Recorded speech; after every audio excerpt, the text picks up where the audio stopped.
it is a contradiction as well. A very close friend of mine, I think 5 years ago, at the funeral of his eldest child, had this to say. He said, it's immoral that a parent has to bury his own child. It wasn't part of the grand design. And that is true. Statistically and mercifully, most parents would not have experienced the loss of a child. But that is little consolation to those who have.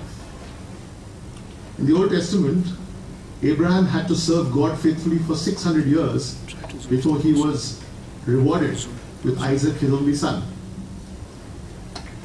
Now, how would it feel? What is worse a fate than to lose a gift like that?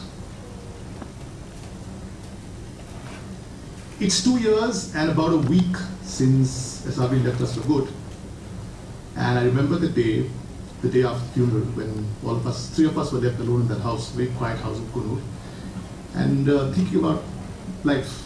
And then after breakfast, Deepa and Jacob went away for a very long walk. And then I sat and thought about the last 5 years since the doctors pronounced their verdict on Asabri for the first time when she was 10 years old. I thought to myself, from here on, this can take only 2 directions.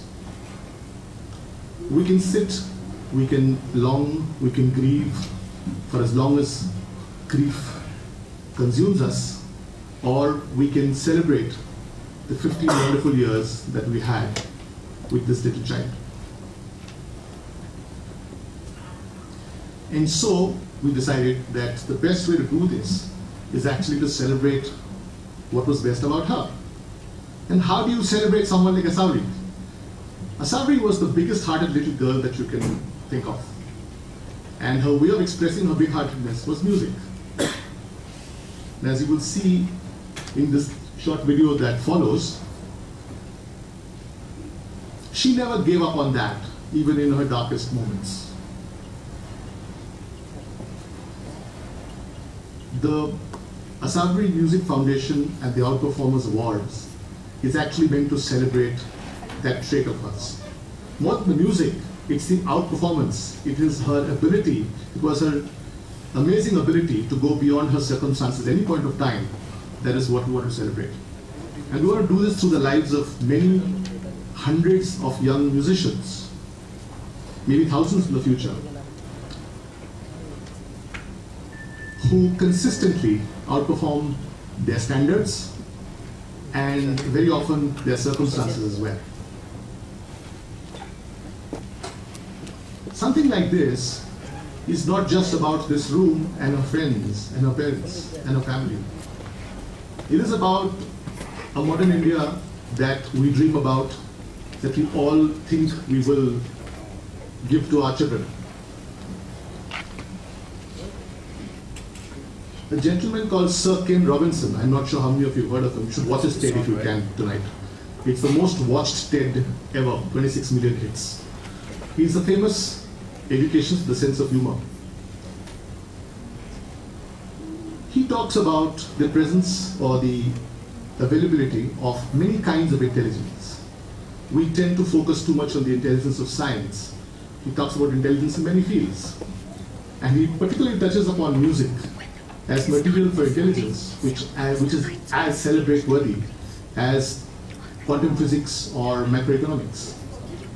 And he makes his point vividly through the example of a young child who grew up in the 60s and went on to become one of the world's most famous choreographers with credits like The Phantom of the Opera and Cats.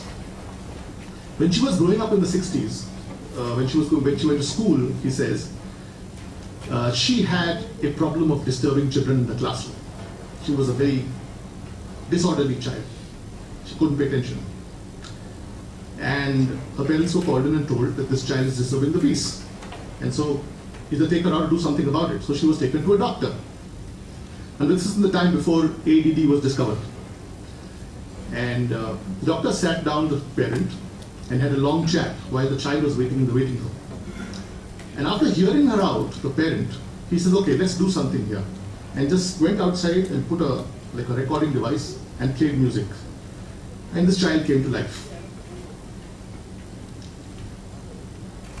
her form of expression, her form of intelligence was music.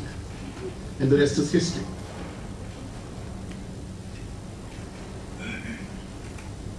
The problem with all of us is that we tend to look at intelligence quite narrowly.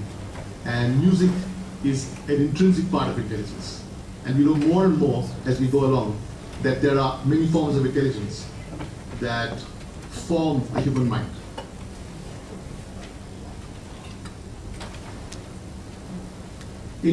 This is why I think today is a celebration. There are many reasons for celebrating today, but not least of all this.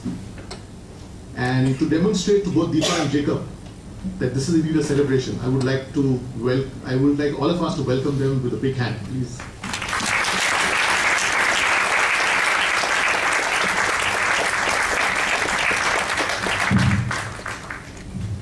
Before we begin the celebrations, I'd like to share with all of you, some of you have seen parts of it before, a short video on this little beautiful life that gave us this foundation. Thank you all very much.